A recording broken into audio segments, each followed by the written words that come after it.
Est-ce que vous pouvez expliquer justement ce qui se passe, en tout cas ce que vous observez avec les techniques d'imagerie moderne et peut-être avec d'autres moyens, et puis le décalage ou la déconnexion qu'il peut y avoir avec les symptômes, y compris à l'époque du diagnostic, mais en tout cas en aval au moment des traitements et de l'inefficacité de certains traitements, en tout cas sur les symptômes? Alors, que se passe-t-il dans le cerveau des malades? Eh bien, il y a,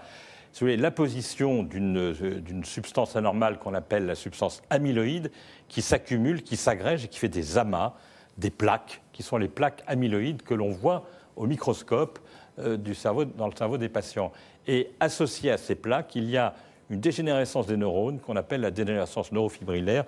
et qui est associée à une modification d'une protéine qu'on appelle la protéine Tau. Voilà, on a dit les deux gros mots, la plaque amyloïde et les lésions Tau, TAU, des protéines Tau. Voilà, donc ces deux mécanismes surviennent dans des régions différentes du cerveau. Et ce que l'on observe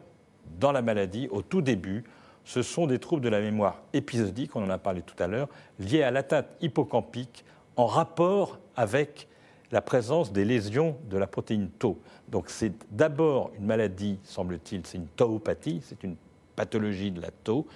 au niveau de l'hippocampe, qui donne les troubles de mémoire. Et puis, à ce moment-là, il y a l'apparition des lésions amyloïdes dans le cortex, et ça entraîne une sorte de, comment vous dire, d'effervescence, enfin